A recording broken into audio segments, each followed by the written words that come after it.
दिनों दिन सर्दी का सितम बढ़ता ही जा रहा है। वैसे तो सर्दी का मौसम मेडिकल भाषा में हेल्दी मौसम कहा जाता है, लेकिन बुजुर्ग और बच्चों के लिए यह मौसम खतरनाक साबित हो सकता है। खासकर ज़रा सी लापरवाही और मौसम में बड़ा प्रदूषण बुजुर्गों के लिए जानलेवा साबित होता है। जाड़े में पर्यावरण में प्रदूषण भी बढ़ जाता है। इस बढ़े हुए प्रदूषण के कारण बुजुर्गों में खांसी, सांस फूलना और सांस लेने में तकलीफ जैसी दिक्कतें पैदा हो जाती हैं, जो इलाज न मिलने पर या सावधानी न बरतने पर उनके लिए जानलेवा साबित हो सकती है। कन्नौज के जिला अस्पताल के मुख्य चिकित्सा अधीक्षक डॉक्टर शक्ति बसु सर्दी के इस मौसम में किस तरह से बचाव करना है और बुज़ुर्गों और बच्चों की किस तरह ख्याल रखना है और उन्हें किस तरह से बीमारियों से बचना है, इसके बारे में बता रहे हैं। सीएमएस डॉक्टर शक्ति बसु का कहना है कि जरा सी सावधानी और बचाव के ज़रिए हम बुज़ुर्गों को जाड़ों में होने वाली जानलेवा बीमारियों और बच्चों की होने वाली बीमारियों से बचा सकते हैं। आइए सुनते हैं सीएमएस डॉक्टर शक्ति बसु जाड़े में होने वाली बीमारियों, खासकर कार्डियक अरेस्ट, सांस फूलना और इन्फ्लुएंजा जैसी बीमारियों से बचाव के लिए क्या टिप्स दे रहे हैं।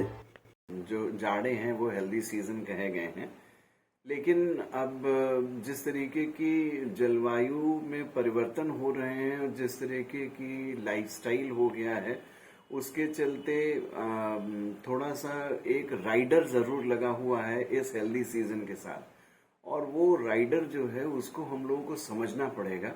एक तो उम्र विशेष के हिसाब से, दूसरा वातावरण विशेष के हिसाब से, और तीसरा प्रबंधन के हिसाब से।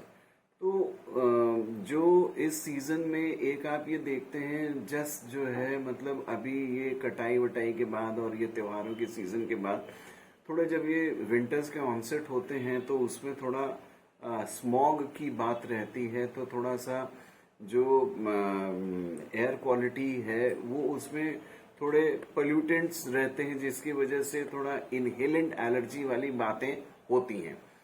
तो ऐसे लोग जिनको ये रेस्पिरेटरी प्रॉब्लम्स हैं या इनहेलेंट से एलर्जी होती होगी, या जिनको क्रॉनिक ऑब्स्ट्रक्टिव पल्मोनरी डिजीजेस हैं यथा ब्रोंकियल आज्मा या आपका क्रॉनिक ब्रोंकाइटिस, इस तरीके की चीजें हैं, उनको थोड़ा सा खास रूप से सतर्क रहने की जरूरत है, क्योंकि उनको फिर ये सिम्टम्स बढ़ा देती है और इनको तकलीफ हो जाती है।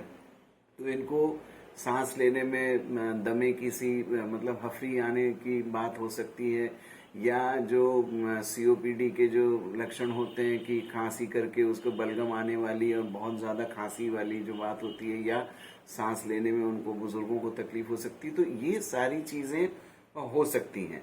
साथ ही यही हाल बच्चों में भी होगा, क्योंकि बच्चे अगर कोल्ड में अचानक से एक्सपोज हो जाते हैं तो उसमें जो टेम्परेचर मॉड्यूलेटेड जो इम्यूनिटी होती है उसमें उसका ह्रास होता है, जिसकी वजह से उसमें भी उनमें अचानक से जो है छींके आना या राइनोरिया जैसे नाक से पानी आना या थोड़ा सा कंजेस्टेड होना या खो खो खांसी करना, तो ये सारी बातें हो सकती हैं। अच्छा, बहुत से बच्चे भी एलर्जी प्रोन होते हैं जिनको एटॉपी की परेशानी होती है, तो एटॉपी वाले जितने बच्चे हैं उनको एलर्जिक राइनाइटिस और ये हे फीवर इस तरीके की चीजें नोन है, ऐसा नहीं है कि नहीं होती हैं, तो उनको भी ये प्रॉब्लम होती है। तो ये कहने का मतलब ये है कि दो this is a very healthy season, लेकिन हमको जो है वातावरण विशेष को ध्यान में रख के और दिन के समय को विशेष तरीके से ध्यान में रख के, जैसे सुबह के टाइम में ठंडा होता है मौसम, स्मॉग ज्यादा रहती है, तो जो बुजुर्गवार वॉक वगैरह कर रहे हैं वो थोड़ा सा अपने टाइम में परिवर्तन करें। साथ में नेजल कवर के लिए कोई ना कोई, जैसे हम लोग कोरोना में मास्क इस्तेमाल करते थे, कम से कम उतना मास्क का तो हल्का सा प्रयोग कर ही सकते हैं, और ग्रेजुअल वॉकिंग करें। ऐसा ना हो कि मास्क भी पहने हुए सांस लेने में दिक्कत हो और ब्रिस्क वॉकिंग कर रहे हैं तो उनको और प्रॉब्लम हो जाए, तो ये भी देखना पड़ेगा। साथ में बच्चों को कोल्ड में एक्सपोज ना हो, ये पेरेंट्स को यानी वालिदैन को देखना पड़ेगा कि इस तरीके की कोई कैफियत ना हो। इसके अलावा जो आप ये क्या नाम से जिसके जो और जो चीजें होती हैं जो इन विंटर्स में जो एग्जैसर्बेट कर सकती हैं वो भी नोन है। जैसे कि विंटर्स में वेजो कंस्ट्रिक्शन हो जाता है, यानी धमनियां सिकुड़ जाती हैं। तो धमनियां सिकुड़ने की वजह से आप देखेंगे कि स्किन से लेके हार्ट तक के कई प्रकार के प्रॉब्लम होते हैं। स्किन में आपको जिनको ये इस तरीके की ज्यादा धमनी सिकुड़ने की बात होती है उनको हाथ पैर नीले हो जाएंगे, ठंडे हो जाते हैं, काम करने में दिक्कतें होती हैं।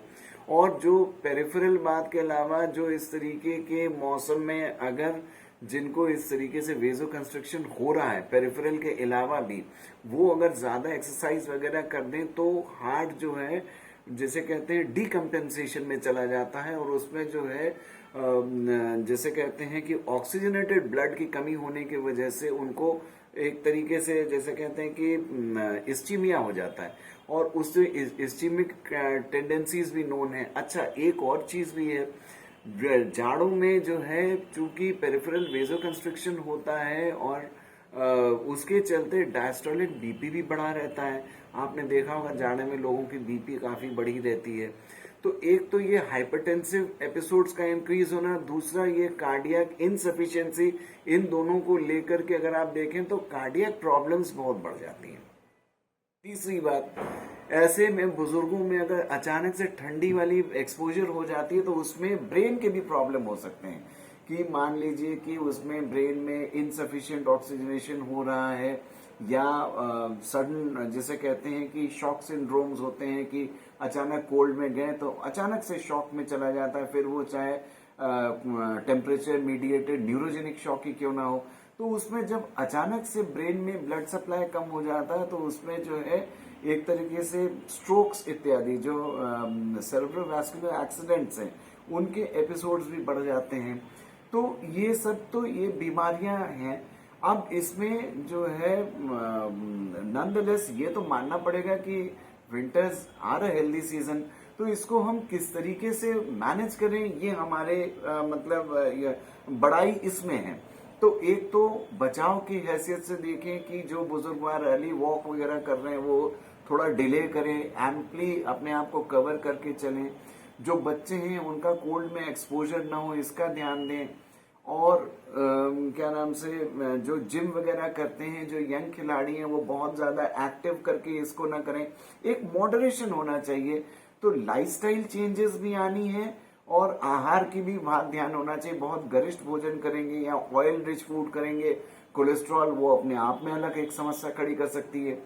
तो एक तरीके से एक बैलेंसिंग एटीट्यूड लेके चलेंगे तो विंटर्स आर ऑलवेज वेलकम। और साथ में जो अगर इन सब से बात न बने तो आप अगर कोई दिक्कत हो रही तो प्रथम इंस्टेंस में one should contact the nearest government hospital. सबसे पहले सरकारी स्वास्थ्य संस्था में जाएं और वहां पे दिखाएं। वहां पे तमाम चिकित्सक, फिजिशियन इत्यादि हैं, तो वो इसमें समझेंगे।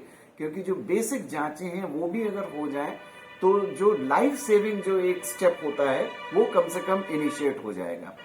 और इसके साथ साथ जो है हेल्दी खाना पीना और हेल्दी लाइफस्टाइल ये थोड़ा सा इसको रखेंगे तो मेरे ख्याल से winter shouldn't be a problem. धन्यवाद।